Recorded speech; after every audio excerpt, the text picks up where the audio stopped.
बिस्मिल्लाहिर्रहमानिर्रहीम। अस्सलाम वालेकुम स्टूडेंट्स।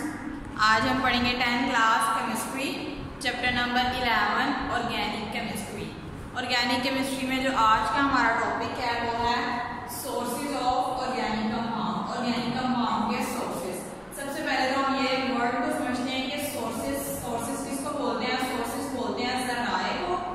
मतलब कि ऑर्गेनिक कंपाउंड वो वाले कंपाउंड जिनमें कार्बन एंड हाइड्रोजन पाया जाता है और कार्बन उसमें एसेंशियल एलिमेंट है, मतलब जरूरी एलिमेंट है। अब ऑर्गेनिक कंपाउंड जो है वो हमें कहाँ से हासिल होते हैं उसको हमें देखना है कि ऑर्गेनिक कंपाउंड हमें किस किस जराए से मिलते हैं। तो मेन इसका है ये हम जान लो, मतलब एनिमल से भी हासिल करते हैं, प्लांट्स पौधों से भी हासिल करते हैं। दो मेन सोर्सेज हैं इसके। एक तो इसको एनिमल से भी हासिल किया जाता है और प्लांट से भी इनको हासिल किया जाता है। अब एनिमल से हमें क्या क्या चीजें मिलती हैं?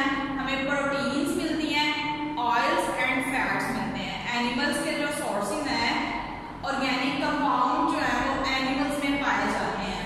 एनिमल्स में अब क्या क्या चीजें हमें मिलती हैं? एनिमल्स से हमें प्रोटीन्स, ऑयल्स एंड फैट्स। अब प्रोटीन किन किन अशिया में पाई जाती है जो कि जानवरों से रिलेटेड हो? एग्स, मतलब अंडों में, अंडे मुर्गी देती है, जानवर है, अंडे से हमें प्रोटीन हासिल होती है। मटन से भी हमें मटन में प्रोटीन पाई जाती है। चिकन में बहुत ज्यादा प्रोटीन पाई जाती है। बीफ में प्रोटीन पाई जाती है। फिश में प्रोटीन पाई जाती है।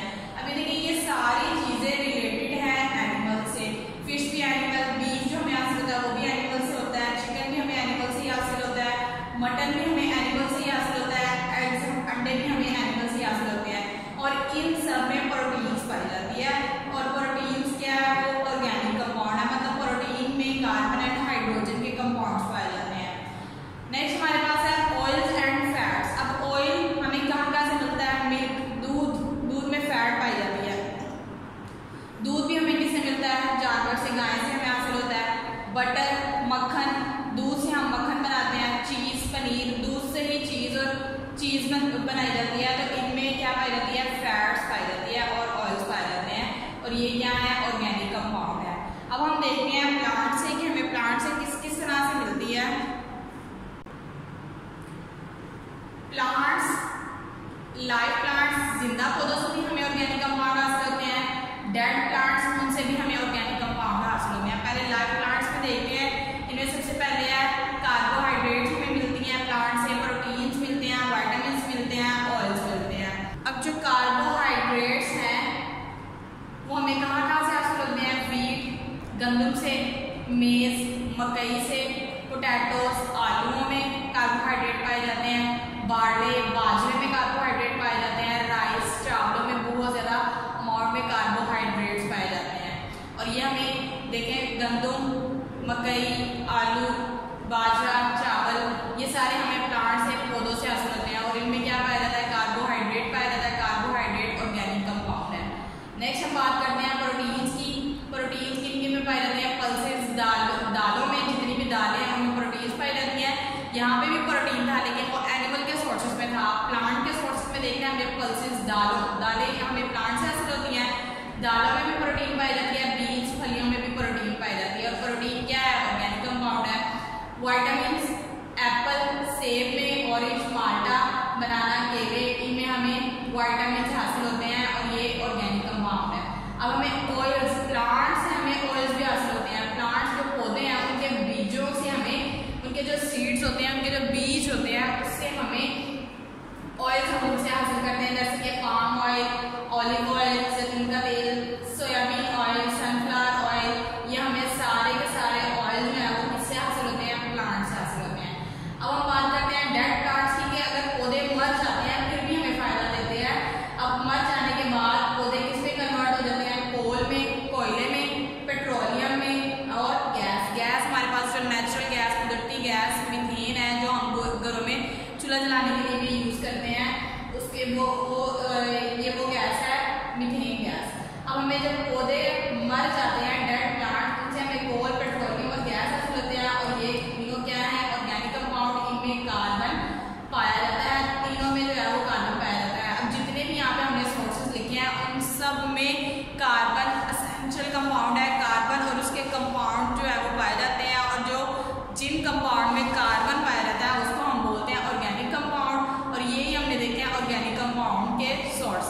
अब हम इसको वन बाय वन करके इन सबको एक्सप्लेन कर लेते हैं।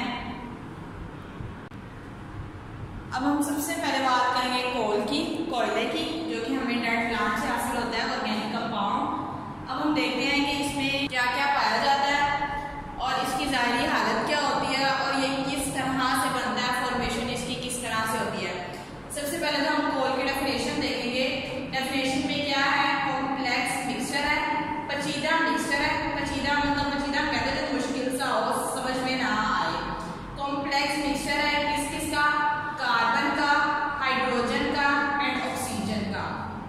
देखिए इसमें कार्बन भी पाई जा रही है, हाइड्रोजन भी पाई जा रही है। वो कंपाउंड जिनमें कार्बन हाइड्रोजन पाई जाए उनको हम ऑर्गेनिक कंपाउंड्स का नाम देते हैं। अब complex mixture of carbon, hydrogen and oxygen, कोयला जो है वो पेचीदा मिक्सचर है कार्बन का, हाइड्रोजन का और ऑक्सीजन का। ये तीनों मिलकर कोल की फॉर्मेशन करते हैं, कोयले को बनाते हैं। और इसमें स्मॉल क्वांटिटी, थोड़ी सी मिकदार में नाइट्रोजन और सल्फर के कंपाउंड्स भी पाए जाते हैं। अब कार्बन के, हाइड्रोजन के, ऑक्सीजन के कंपाउंड्स और थोड़ी सी मिकदार में नाइट्रोजन के और सल्फर के भी कंपाउंड इसमें पाए जाते हैं। ये होगी कोल की डेफिनेशन कि कोयला किन किन एलिमेंट से मिलकर बनता है। कोयला 3 एलिमेंट्स कार्बन, हाइड्रोजन, ऑक्सीजन और इनके कंपाउंड्स और थोड़ी सी अमाउंट में नाइट्रोजन और सल्फर से मिलकर बनता है। अब इसकी अपीयरेंस मतलब ज़ाहिरी हालत कैसी होती है, हमें ये देखने में किस तरह से नजर आता है। एक तो ये ब्लैकिश होता है, कलर इसका ब्लैक होता है, जैसे हमने देखा हुआ है कोयले का रंग क्या होता है, काला होता है, ब्लैकिश होता है कलर उसका, और सॉलिड में होता है, मतलब ठोस हालत में ये पाया जाता है। ये होगी इसकी अपीयरेंस। अब हम इसकी देखेंगे फॉर्मेशन कि कोयला बनता किस तरह से है।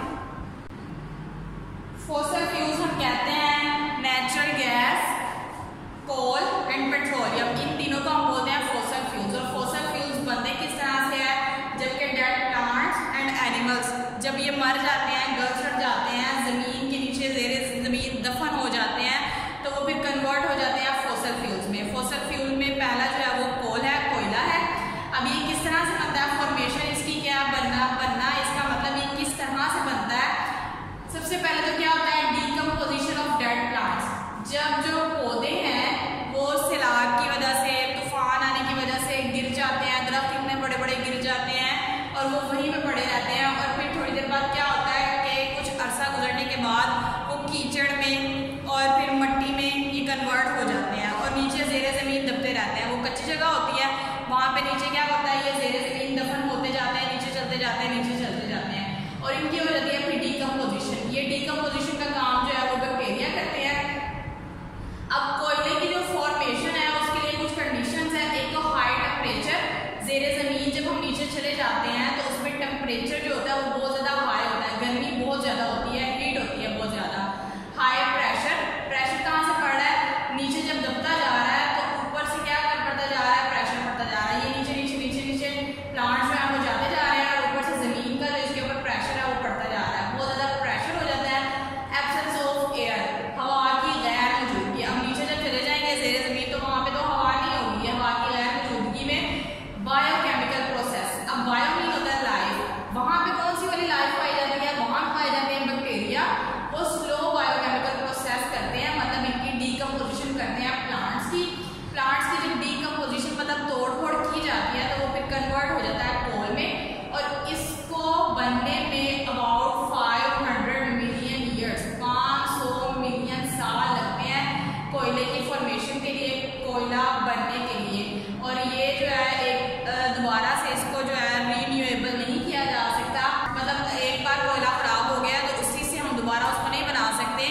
ये जो है ये स्लो बायोकेमिकल प्रोसेस है, 500 मिलियन साल इसको लगते हैं बनने में। तो फॉर्मेशन हमने सिंपली देखी कि जब डेड प्लांट्स, हमारे प्लांट्स जो जब मर जाते हैं, मतलब एक दरख्त है उससे अगर उसकी टहनी जो है वो टूट कर गिर गई है, अब तो वो दोबारा नहीं जुड़ सकती, अब वो नीचे पड़ी रहेगी, उसके ऊपर क्या होता जाएगा, उसके ऊपर मिट्टी पड़ती जाएगी और वो नीचे जो है वो नीचे दबती चली जाएगी, ज़ेरे ज़मीन दफन होती चली जाएगी।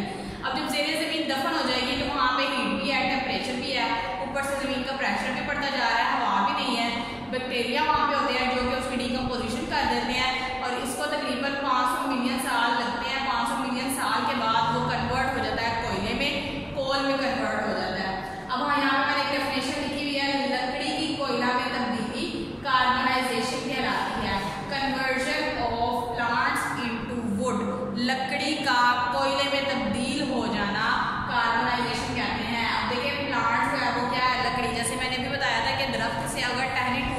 जाती है, तो वो क्या है, लकड़ी है। लकड़ी ज़ेरे ज़मीन दफन हो रही है और वो किस में कन्वर्ट हो रही है, कोल में, कोयला में दफन हो रही है, और उस प्रोसेस को हम बोलते हैं कार्बोनाइजेशन। कोल क्या है, कोल कार्बन है, कार्बन पाया जाता है। अब जो लकड़ी थी जो दरख्त के साथ लगी हुई थी, अब जो लकड़ी जो है वो टहनी जो है उसके अंदर, लकड़ी के अंदर 40% कार्बन पाया जाता है। ये बहुत इंपॉर्टेंट एमसीक्यूज है कि बताएं लकड़ी में कितने % कार्बन पाया जाता है। जो लकड़ी होती है उसमें पाया जाता है 40% कार्बन, कार्बन उसके अंदर पाया जाता है। अब वो जब लकड़ी ज़ेरे ज़मीन दफन हो गई, कोल में चेंज हो गई है, तो उसमें जो कार्बन की अमाउंट है वो डिफरेंट होती चली जाती है। अब हम इसको एक क्लिप के जरिए देखते हैं कोल की फॉर्मेशन को। जी तो स्टूडेंट्स, हम देखते हैं कि हमें कोयला कहाँ से हासिल होता है।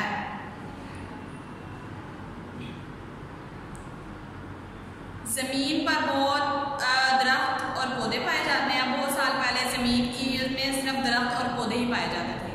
अब जब वो मर गए पौधे और दरख्त, तो उसके ऊपर सॉइल और मट्टी वो कीचड़ में और मट्टी में कन्वर्ट हो गए। उसके ऊपर प्रेशर पड़ता गया, पड़ता गया, पड़ता गया, और वो फिर कन्वर्ट हो गए कोल में। जैसे जैसे साल गुजरते गए वो कोयले में तब्दील हो गए, ऊपर प्रेशर पड़ने की वजह से, ज़मीन का प्रेशर और हीट की वजह से। अब इस कोयले को निकालने के लिए हम क्या करते हैं, डग करते हैं, डग आउट, उसको खोदते हैं ज़मीन को, और नीचे से हम कोयला हासिल कर लेते हैं। ज़ेरे ज़मीन कोयला जो है वो हम हासिल कर लेते हैं। अब जब प्लांट मर जाते हैं, दफन हो जाते हैं, तो वो फिर डीकम्पोज होके वो पीट में कन्वर्ट हो जाते हैं। अभी हम देखते हैं पीट क्या होता है। पीट भी कोल की एक टाइप है। इसके अंदर मोस्टली जो है वो कार्बन, नाइट्रोजन, ऑक्सीजन जो है वो हाइड्रोजन रिमूव होके कोल में कन्वर्ट हो जाती है।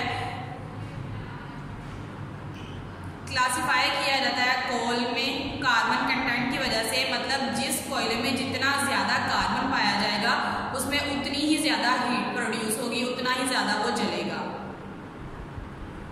अब हम बात करेंगे क्लासिफिकेशन ऑफ कोल, कोयले की क्लासिफिकेशन के बारे में। अब कोयले को हम क्यों क्लासिफाई करते हैं, इसकी क्लासिफिकेशन क्यों की गई। जैसे कि अभी हमने पढ़ा था कि कोयले को बनने में 500 मिलियन साल लगते हैं। अब 500 मिलियन साल जब लगेंगे तो कोयला अच्छी किस्म का बनेगा। अगर 500 मिलियन साल पूरे होने से पहले ही हम कोयले को निकाल लेते हैं, तो उसमें जो कार्बन की जो अमाउंट है वो बहुत कम पाई जाएगी। और कोयला अच्छी किस्म का वही होता है जिसमें कार्बन की अमाउंट ज़्यादा से ज़्यादा पाई जाए। अब 500 मिलियन साल ये इसकी एक फिक्स जो है वो है इसका अर्सा कि इसमें इतने में वो बनेगा। अगर हम उसको पहले ही निकाल लेते हैं, मतलब अभी वो बनने के प्रोसेस में है, उसको हम पहले निकाल लेते हैं, या फिर थोड़ा अर्सा, जैसे कि हमने 200 मिलियन साल गुजरने के बाद हमने उसको निकाल लिया, फिर हमने 300 मिलियन साल गुजरने के बाद उसको गुजार दिया, तो वो थोड़ी सी उसमें कार्बन की अमाउंट बढ़ जाएगी। फिर अगर हम 400 मिलियन साल गुजरने के बाद उसको निकाल लेते हैं, फिर उसमें कार्बन की जो अमाउंट है वो और थोड़ी बढ़ जाएगी, मतलब थोड़ी और अच्छी किस्म हो जाएगी। और इसी तरह जब पूरा अरसा होने के बाद हम उसको निकालते हैं, फिर वो सबसे अच्छी किस्म का कोयला होगा। तो हम इसको इसी वजह से इसको हमने कोयले को क्लासिफाई किया हुआ है कि इसको हम निकालने के प्रोसेस में, निकालने के तरीकों के बेस में हम इसकी क्लासिफिकेशन करते हैं। अब सबसे पहले जो है वो इसकी टाइप है पीट, इसको पीट बोलते हैं। अब पीट जो है वो सबसे घटिया किस्म का कोयला होता है, मतलब इसको अभी हमने बनने नहीं दिया होता, इसको हम जल्दी से निकाल लेते हैं। और इसमें जो कार्बन पाया जाता है वो 60% पाया जाता है। वो आपने देखा कि कोयला किससे बन रहा है, लकड़ी से बन रहा है, और लकड़ी में हमने पढ़ा था कितने % कार्बन होता है, 40% कार्बन पाया जाता है लकड़ी में। अब लकड़ी में 40% कार्बन पाया जा रहा है, तो पीट में देखें कार्बन की जो क्वांटिटी है वो बढ़ी है, और वो कितनी हो गई है, 60% बढ़ी है। 60% उसमें कार्बन पाया जाता है, और इसको हम यूज करते हैं किलन में। किलन मतलब भट्टी में, जो भट्टी ईंटों वाली भट्टी होती है, ईंटें बनाने के लिए जो भट्टी होती है उसके अंदर हम कोयले को रखते हैं आग जलाने के लिए, तो उसको हम पीट को जो है वो यूज करते हैं भट्टी में। सेकेंड टाइप है लिग्नाइट। इसमें जो कार्बन की अमाउंट है वो 70% पाई जाती है, मतलब हमने पीट जितने अरसे में बना था उससे कुछ अरसा और गुजार कर, मतलब ज्यादा अरसे के बाद हमने निकाला था, और उसमें कार्बन की जो अमाउंट है वो 70% है।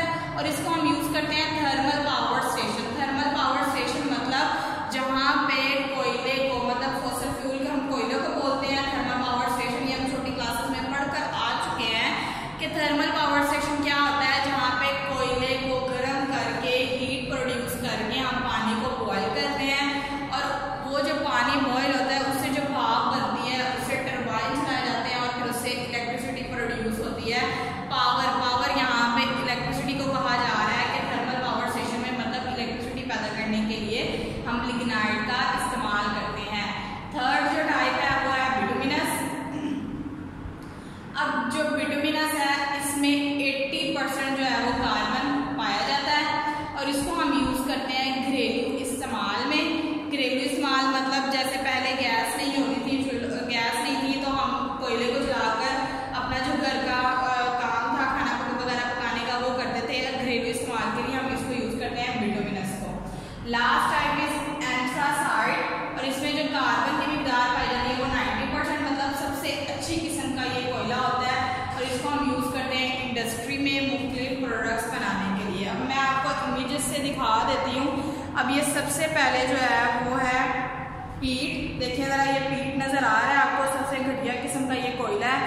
60% इसमें कार्बन है और इसको हम यूज करते हैं भट्टी में जलाने के लिए। सेकेंड जो टाइप थी वो थी लिग्नाइट। अब देखिए यहाँ पे लिग्नाइट है, लिग्नाइट में 70% कार्बन है। अब देखिए वो उससे थोड़ी सी अपीयरेंस जो है वो इसकी अच्छी नजर आ रही है और इसको हम यूज करते हैं थर्मल पावर स्टेशन में, मतलब बिजली पैदा करने के लिए इसको इस्तेमाल किया जाता है। थर्ड टाइप थी हमारे पास बिटुमिनस। अब बिटुमिनस देखें ये इसकी जो अपीयरेंस है वो उससे थोड़ी सी बेहतर नजर आ रही है और इसको हम यूज करते हैं घरेलू इस्तेमाल के लिए, खाना वगैरह पकाने के लिए और भट्टियों में जलाने के लिए। जो हम जो है वो इसको इस्तेमाल किया जाता है, मतलब घरेलू इस्तेमाल के लिए जब हम कोयला लेकर आते हैं वो बिटुमिनस होता है। एंड लास्ट टाइप इस देखें एंथ्रासाइड। ये सबसे अच्छी किस्म का कोयला है और इसमें कार्बन भी 90% पाया जा रहा है। अब ये भी आपने याद रखना है कि जिस कोयले में कार्बन की अमाउंट सबसे ज़्यादा पाई जाएगी वो सबसे ज़्यादा अच्छा जलेगा भी और ज़्यादा हीट भी प्रोड्यूस करेगा, मतलब वो ज़्यादा हीट प्रोड्यूस करेगा और सबसे ज़्यादा अच्छा वो ही जलता है कोयला। एंथ्रासाइड है, इसमें 90% कार्बन, मतलब सबसे ज़्यादा कार्बन इसी में पाई जा रही है, सबसे अच्छी किस्म का, और इसको हम यूज़ करते हैं इंडस्ट्री में मुख्तलिफ प्रोडक्ट्स बनाने के लिए। अब हम देखेंगे डिस्ट्रक्टिव डिस्टिलेशन ऑफ कोल, कोयले की डिस्ट्रक्टिव डिस्टिलेशन। अब डिस्ट्रक्टिव डिस्टिलेशन का क्या मतलब है, इसकी डेफिनेशन क्या है? जब हम कोयले को हवा की गैर मौजूदगी, अदम मौजूदगी मतलब गैर मौजूदगी में बहुत ज़्यादा बुलंद टेम्परेचर पर गर्म करते हैं तो उस अमल को हम बोलते हैं डिस्ट्रक्टिव डिस्टिलेशन। अब हम कोयले को हवा की गैर मौजूदगी में क्यों गर्म कर रहे हैं? जब हम कोयले को गर्म करते हैं तो हम देखना चाहते हैं कि कोयले के अंदर कौन कौन से कंपाउंड्स पाए जाते हैं, किन किन कंपाउंड्स में ये डिवाइड हो जाता है। जब हम कोयले को बहुत ज़्यादा टेम्परेचर पर गर्म करते हैं तो इसमें 4 कंपाउंड्स बनते हैं। एक तो कोल गैस बनता है, सेकेंड अमोनिकल लिक्विड बनता है, थर्ड वन कोल तार हमें मिलता है and fourth one is Coke हमें हासिल होती है। जब हम कोयले को गर्म करते हैं, कोयला इन चारों कंपाउंड से मिलकर बना हुआ है, ये कोयले के अंदर ही कंपाउंड सारे पाए जाते हैं। जब हम हवा की गैर मौजूदगी मतलब ऐसी जगह पे कोयले को जलाएं जहाँ पे हवा मौजूद नहीं है और बहुत ज़्यादा हाई टेम्परेचर दें हम उसको, तो ये इन 4 प्रोडक्ट्स में कन्वर्ट हो जाता है, कोल गैस में, अमोनिकल लिक्विड में, कोल तार में और फिर कोक में। अब आपने ये ध्यान में रखना है कि ये कोयले की डिस्ट्रक्टिव डिस्टिलेशन है और जो अभी हमने पहले पढ़ी थी वो कोयले की क्लासिफिकेशन थी, कोयले की तकसीम थी। शॉर्ट क्वेश्चन में पूछा जाता है क्लासिफिकेशन ऑफ कोल, कोयले की क्लासिफिकेशन बयान करें या फिर कोयले की इकसाम बयान करें, तो स्टूडेंट्स गलती करते हैं, वो ये वाले पॉइंट्स लिख देते हैं, ये जो 4 हैं कंपाउंड्स ये लिख देते हैं उसकी तकसीम में या फिर उसकी क्लासिफिकेशन में और उसकी इकसाम में। अब ये आपने ध्यान रखना है, अगर तकसीम आए, क्लासिफिकेशन आए या फिर इकसाम आए तो आपने वो चारों कंपाउंड्स जो चारों टाइप्स हैं, पीट, लिग्नाइट, बिटुमिनस, एंथ्रासाइड, वो लिखने हैं। और अगर कहा जाए कि कोयले की डिस्ट्रक्टिव डिस्टिलेशन बयान करें, फिर आपने ये वाले चारों कंपाउंड्स लिखने हैं और इनके नेम लिखने हैं। अब फर्स्ट वन इज हमारे पास कोल गैस है। Coal gas is a mixture of hydrogen, methane, CH4 and carbon monoxide. Coal gas, जब हम एक कोयले को गर्म करते हैं तो हमें कोल गैस हासिल होती है। अब कोल गैस है क्या, हमें गैस रिलीज होती है और गैस में क्या क्या चीजें पाई जाती हैं, हाइड्रोजन है, मीथेन है और कार्बन मोनोऑक्साइड है। अब ये इस गैस का इस्तेमाल क्या है, हम इसको यूज किस तरह से करते हैं? हम इसको यूज करते हैं रिड्यूसिंग एटमॉस्फेयर, मेटलर्जिकल प्रोसेसेस में हम इसको यूज करते हैं। अब मेटलर्जिकल प्रोसेसेस क्या है? मेटलर्जिकल से शो हो रहा है मेटल्स के बारे में बात हो रही है। अब जब हम मेटल्स की सफाई करते हैं उसके लिए हम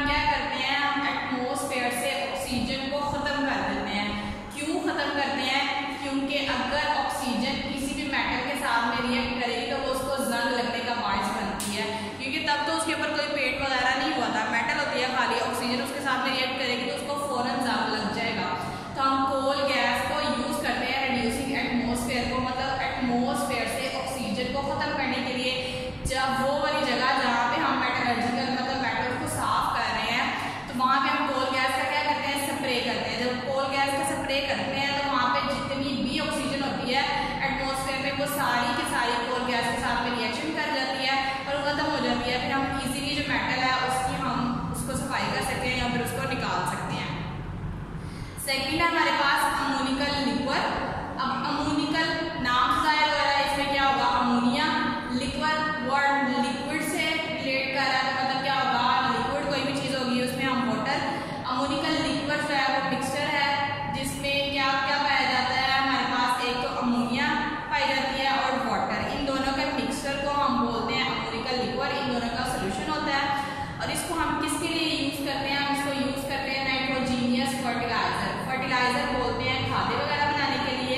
नाइट्रोजीनियस फर्टिलाइजर ऐसे खादें होती हैं जिसमें नाइट्रोजन की जो है वो क्वांटिटी ज्यादा पाई जाती है।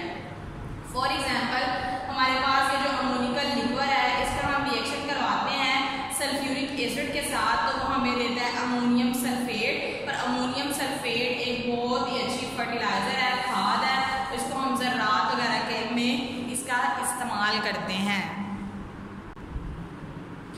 थर्ड जो हमारे पास कंपाउंड है, जब हम कोयले को हीट अप करते हैं तो हमारे पास कोल गैस अमोनिकल लिक्विड जब अलहदा हो जाते हैं फिर हमारे पास एक लिक्विड आता है, थिक ब्लैक कलर का लिक्विड होता है जिसको हम कोल तार बोलते हैं। अब कोल तार क्या है, थिक होता है, ये मतलब गाढ़ा होता है, काले रंग का माया होता है, लिक्विड होता है और इसमें भी अब ये जो लिक्विड है उसमें भी 200 से ज्यादा ऑर्गेनिक कंपाउंड है, over organic super compound organic compound है, 200 से ज्यादा ऑर्गेनिक कंपाउंड है इस लिक्विड में। अब वो कंपाउंड को हम फिर क्या करते हैं, अलग-अलग करते हैं, 200 कंपाउंड्स को हम अलग करते हैं इस लिक्विड से और उसमें कौन कौन से कंपाउंड्स आ जाते हैं, बेंजीन आ जाता है, फिनोल आ जाता है, टोनीन आ जाता है, इसी तरह एक्स्ट्रा कंपाउंड्स पाए जाते हैं। अब इन कंपाउंड्स को हम अपनी डेली लाइफ के लिए यूज करते हैं, ड्रग्स बनाने के लिए, डाइज के लिए, पेंट्स के लिए, प्लास्टिक बनाने के लिए, इसके अलावा एक्सप्लोसिव प्रोडक्ट्स बनाने के लिए, धमाका खेल चीज़ें बनाने के लिए और इसके अलावा हम इसको बनाने के लिए इस्तेमाल करते हैं वार्निशेस मतलब रंग रोगन बनाने के लिए हम इसका इस्तेमाल करते हैं, सिंथेटिक फाइबर बनाने के लिए हम इसका इस्तेमाल करते हैं। अब देखिए हमारे पास सबसे पहले क्या था, थिक ब्लैक कलर का हमारे पास लिक्विड था, उसके अंदर 200 कंपाउंड्स थे, उन सब कंपाउंड्स को हमने अलग-अलग किया, अलग-अलग करने के बाद उसको हमने सबको यूज में लेकर आया। यूज में लाने के बाद बाकी हमारे पास जो ब्लैक कलर का जो रेजिड्यू था वो हमारे पास बचा, ब्लैक रेजिड्यू मतलब बचा हुआ जो मादा था, इन सबको इस्तेमाल में लाने के बाद जो हमारे पास वेस्ट बचा था वो था ब्लैक कलर का रेजिड्यू था और उसको हम बोलते हैं पिच। अब ये जो पिच है इसको हम भी इस्तेमाल में लाते हैं, उसको हम किसके लिए इस्तेमाल में लाते हैं, ये हम जो सड़कों पे सड़कें बनाने के लिए और जो छतों हैं उनकी ऊपर से जो छतों को पक्की करने के लिए हम इस्तेमाल करते हैं, वो जो मादा होता है, वो जो मटेरियल होता है उसको हम बोलते हैं पिच। लास्ट जब हम कोल की डिस्ट्रक्टिव डिस्टिलेशन करते हैं तो हमें कोल गैस अमोनिकल लिक्विड कोल तार जब हासिल हो जाता है उसके बाद जो बाकी हमें मटेरियल बचता है वो हमारा कहलाता है कोक। अब जो कोक है उसमें 98% कार्बन, मतलब देखिए कितनी ज़्यादा अमाउंट में कार्बन इसके अंदर पाई जाती है और इसका भी इस्तेमाल वही है जो कि कोल गैस का था, मतलब रिड्यूसिंग एजेंट के तौर पर, रिड्यूसिंग एटमॉस्फेयर के लिए इसका इस्तेमाल किया जाता है। मेटलर्जिकल प्रोसेसेस, मेटल को साफ करने के लिए जब हम करते हैं, मेटल्स को जब साफ किया जाता है तो उसके बाद हम क्या करते हैं, इसके ऊपर हम कोक स्प्रे करते हैं जिससे जितनी भी कोक होती है एटमॉस्फेयर में ऑक्सीजन होती है वो कोक के साथ रिएक्शन कर जाती है और हमें जो मेटल निकालने के लिए, मेटल्स की सफाई के लिए हमें आसानी हो जाती है और इसको हम एज आ फ्यूल भी इस्तेमाल करते हैं। नेक्स्ट हमारा ऑर्गेनिक कंपाउंड का जो सोर्स है वो है पेट्रोलियम, जो कि हमें डेड प्लांट से भी हासिल होता है। अब पेट्रोलियम क्या होता है, पहले इसकी हम डेफिनेशन देखते हैं। Petroleum is a dark brownish or greenish black colour. Dark brownish मतलब गहरा भूरा रंग होता है इसका और ग्रीनिश ब्लैक, यहाँ पे सब्जी माइल काला रंग का ये विस्कस लिक्विड होता है, गाढ़ा माया होता है पेट्रोलियम। अब पेट्रोलियम जब ज़ेरे ज़मीन, ये पेट्रोलियम की फॉर्मेशन किस तरह से होती है, हमने जैसे कि पढ़ा था कोल की फॉर्मेशन में कि कोल की फॉर्मेशन किस तरह से होती है कि जब डेड प्लांट्स जो होते हैं वो डेड हो जाते हैं और वो ज़ेरे ज़मीन बर्न हो जाते हैं, दफन हो जाते हैं और फिर वो किसमें कन्वर्ट हो जाते हैं, कोल में। अब पेट्रोलियम का सोर्स क्या है, पेट्रोलियम किस तरह से फॉर्म होता है, फॉर्मेशन क्या है पेट्रोलियम की, जब समुद्र में जितनी भी आबी मखलूक है, लिविंग ऑर्गेनिजम्स हैं, वो मर जाती हैं तो वो नीचे ज़मीन में चले जाती हैं और उसके बाद वो वहीं पे दफन हो जाती हैं और उसके ऊपर मिट्टी की तह आती जाती है और वो फिर कन्वर्ट हो जाती है पेट्रोलियम में। कोल का जो था, पेट्रोलियम को भी हम फॉसिल फ्यूल का नाम देते हैं, नेचुरल गैस को भी हम फॉसिल फ्यूल का नाम देते हैं, कोल को भी हम फॉसिल फ्यूल का नाम देते हैं। लेकिन कोल की फॉर्मेशन होती है डेड प्लांट से और पेट्रोलियम और नेचुरल गैस की जो फॉर्मेशन होती है वो होती है डेड एनिमल से। ये एनिमल का सोर्स है, एनिमल से हमें हासिल होता है पेट्रोलियम। और ये किस तरह से होता है कि जब हम पेट्रोलियम को ज़ेरे ज़मीन, जब हमें पता चलता है कि यहाँ पे पेट्रोलियम है, वहाँ से जब हम निकालते हैं, उस जगह को खोदा जाता है तो वहाँ से पहले प्रेशर के साथ नेचुरल गैस निकलती है और उसके बाद पेट्रोलियम वहाँ से निकल आता है। और पेट्रोलियम का कलर मैंने भी बताया आपको कि dark brownish or greenish black colour होता है, विस्कस लिक्विड होता है, लिक्विड की फॉर्म में होता है लेकिन विस्कस होता है, बहुत ज़्यादा गाढ़ा होता है। फिर पेट्रोलियम के अंदर बहुत से प्रोडक्ट्स पाए जाते हैं, हम इसकी करते हैं फ्रैक्शनल डिस्टिलेशन। फ्रैक्शनल डिस्टिलेशन मतलब बॉइलिंग पॉइंट की बेस पे हम इसके अंदर जितने भी कंपाउंड्स पाए जाते हैं उन सबको हम अलग-अलग करते हैं। पेट्रोलियम से उन सब प्रोडक्ट्स को निकालना फ्रैक्शनल डिस्टिलेशन कहलाता है। ये हम इस केमिस्ट्री की बुक के लास्ट चैप्टर में पढ़ेंगे, इसका डिटेल में इसका पूरा चैप्टर है पेट्रोलियम की फ्रैक्शनल डिस्टिलेशन का। अभी सिर्फ इसका थोड़ा सा इंट्रो था जो कि हमने यहाँ पे पढ़ा।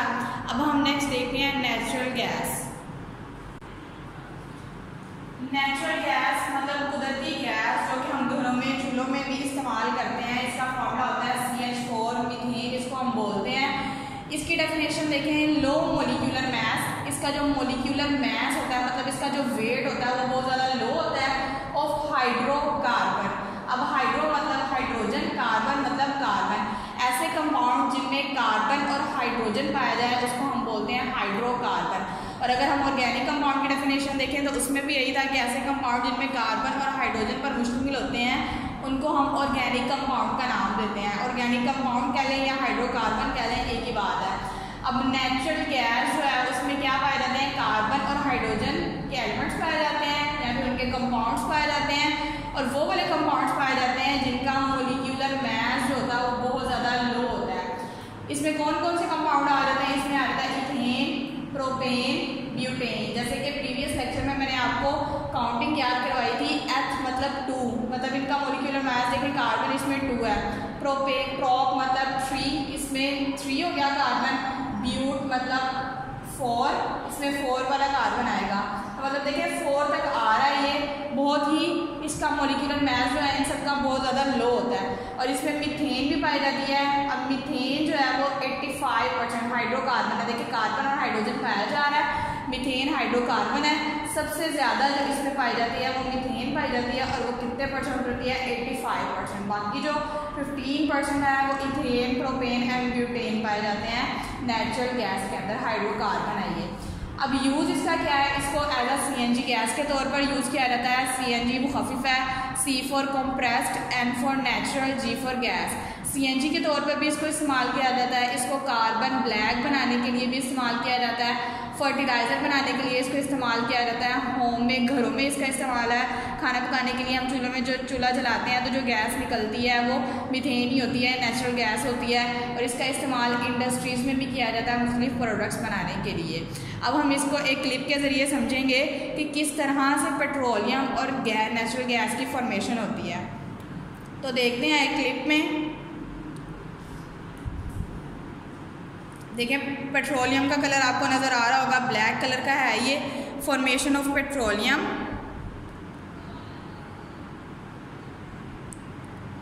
समुंदर के अंदर जितनी भी आबी मखलूक है, लिविंग ऑर्गेनिजम्स हैं, जितने भी पाए जाते हैं, जैसे फिशेस हो गई, टॉड्स हो गए,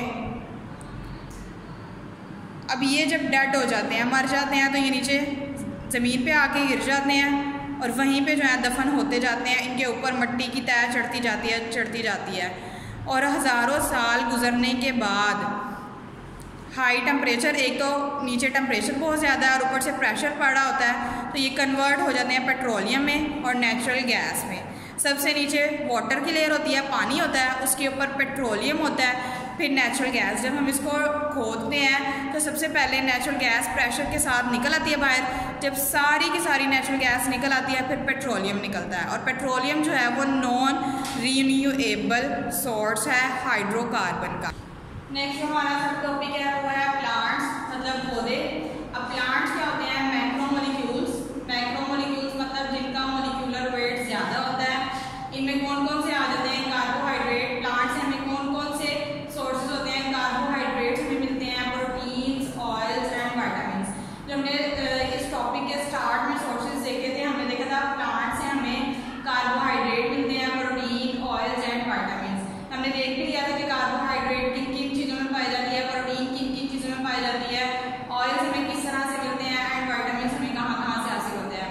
अब फिर हम इसका देख लेते हैं कि कार्बोहाइड्रेट का जो बेसिक यूनिट है वो है ग्लूकोज। ग्लूकोज है। ग्लूकोज किस तरह से बनता है? प्लांट्स में पौधों को फोटोसिंथेसिस के लिए कार्बन डाइऑक्साइड की ज़रूरत होती है और पानी की ज़रूरत होती है। क्लोरोफिल जो कि पत्तों में पाया जाता है, सबस कलर का जो मटेरियल होता है उसको हम बोलते हैं क्लोरोफिल, और सूरज की रोशनी की ज़रूरत होती है। कार्बन डाइऑक्साइड, पानी, क्लोरोफिल और सूरज की रोशनी की मौजूदगी में ये ग्लूकोज बनाते हैं। ग्लूकोज का फॉर्मूला C6H12O6, और साथ में हमारे लिए ऑक्सीजन सांस लेने के लिए जो ज़रूरी है वो इंसानों के सांस लेने के लिए ऑक्सीजन ये प्रोवाइड करते हैं। तो ये कार्बोहाइड्रेट का जो बेसिक यूनिट है वो है ग्लूकोज, और हमने देखा कि ग्लूकोज पौधों में किस तरह से तैयार होता है। नेक्स्ट है प्रोटीन्स। प्रोटीन्स हमने देखा किस किस में पाई जाती है? एक तो पल्सेस में, मतलब दालों में पाई जाती है, बीन्स फलियों में पाई जाती है। किस तरह से बनती है protein? Fixation of nitrogen by bacteria. Plant की रूट्स में बैक्टीरिया पाए जाते हैं और वहाँ पे नाइट्रोजन पाई जाती है। बैक्टीरिया क्या करते हैं? उस नाइट्रोजन की फिक्सेशन करते हैं जिससे हमारे लिए प्रोटीन्स बनती हैं, और प्रोटीन का सोर्सेज भी हमने देखा था, दालों में पाई जाती है और फलियों में पाई जाती है। नेक्स्ट हमारे पास है ऑयल्स। ऑयल्स हमने पढ़ा था किससे हमें हासिल होते हैं? Seeds in plant. प्लांट के बीज होते हैं उससे हम ऑयल हासिल करते हैं, जैसे कि sunflower oil, palm oil, coconut oil, इस तरह की जितने भी ऑयल्स हैं वो हम पौधों के बीजों से हासिल करते हैं। And last one is vitamins. Vitamins के भी सोर्सेज हमने देखे थे, एप्पल, स्ट्रेस फ्रूट्स, इससे हमें वाइटामिन हासिल होते हैं। जितने भी फल होते हैं उनमें ज़्यादातर वाइटामिन पाए जाते हैं। इसके अलावा प्लांट से हमें गम्स, रबड़ और मेडिसिन, इस तरह की चीज़ें जो है वो भी हम प्लांट्स को यूज़ करते हैं बनाने के लिए। तो आज का जो हमारा टॉपिक था वो था सोर्सेज ऑफ ऑर्गेनिक कंपाउंड, और उसमें सबसे पहले हमने कोल को पढ़ा, फिर हमने पेट्रोलियम को देखा, नेचुरल गैस को देखा, प्लांट्स को देखा। अब इसके अलावा सिंथेसिस इन लेबोरेटरी है कि लेबोरेटरी में भी हम ऑर्गेनिक कंपाउंड को जो है वो बना सकते हैं। सिंथेसिस इन लेबोरेटरी देखें जरा। ऑर्गेनिक कंपाउंड को पहले समझा जाता था कि ऑर्गेनिक कंपाउंड को हम खुद तैयार नहीं कर सकते, क्योंकि ये एक वाइटल फोर्स होती है जिसके तहत ये तैयार किए जाते हैं। वाइटल मतलब ज़रूरी, फोर्स मतलब कुव्वत, ताकत। ये एक खास ताकत के तहत ही तैयार किए जाते हैं जो कि एनिमल में और प्लांट्स में पाई जाती है। मतलब समझा जाता है क्या था कि ऑर्गेनिक कंपाउंड का जो सोर्स है वो सिर्फ नेचुरल ही है, या फिर इन्हें एनिमल से हासिल किया जाता है या फिर इन्हें प्लांट से हासिल किया जाता है। हम इन्हें लेबोरेटरी में खुद तैयार नहीं कर सकते। लेकिन फिर इस तस्वुर को गलत साबित किया गया। F.M. पोलर ने 1828 में एक कंपाउंड तैयार किया जिसका नाम था यूरिया, और उसका फॉर्मूला NH2CONH2। देखिए इसमें कार्बन भी पाया जा रहा है, हाइड्रोजन भी पाया जा रहा है। तो ऐसे कंपाउंड जिनमें कार्बन और हाइड्रोजन पाया जाता है उसको हम बोलते हैं ऑर्गेनिक कंपाउंड। तो यूरिया एक ऑर्गेनिक कंपाउंड है जो कि वोलर ने खुद लैब में तैयार किया था, और इसने नाम दिया था ऑर्गेनिक कंपाउंड का। ये पहला कंपाउंड था ऑर्गेनिक कंपाउंड जो कि तैयार किया गया था लैब में। इसके अलावा बाद में फिर काफ़ी ज़्यादा ऑर्गेनिक कंपाउंड डिस्कवर होते चले गए जिन्हें हम यूज़ करते हैं अपनी डेली लाइफ में, जैसे कि ड्रग्स में, मेडिसिन मेडिसिन बनाने के लिए, पेंट्स बनाने के लिए, फाइबर बनाने के लिए हम इसका इस्तेमाल करते हैं। तो ये तो हमारा सिंथेसिस इन लेबोरेटरी। अब नेक्स्ट जो है वो यूजेस ऑफ ऑर्गेनिक कंपाउंड है। ऑर्गेनिक कंपाउंड के इस्तेमालात दिए हुए हैं, वो आपने खुद देखने हैं कि हम ऑर्गेनिक कंपाउंड को कहाँ कहाँ पे इस्तेमाल करते हैं। उसको समझाने वाला कुछ नहीं है, जस्ट रीड करने वाला है, आपने उसको रीड करके अच्छे से याद करना है। Thank you.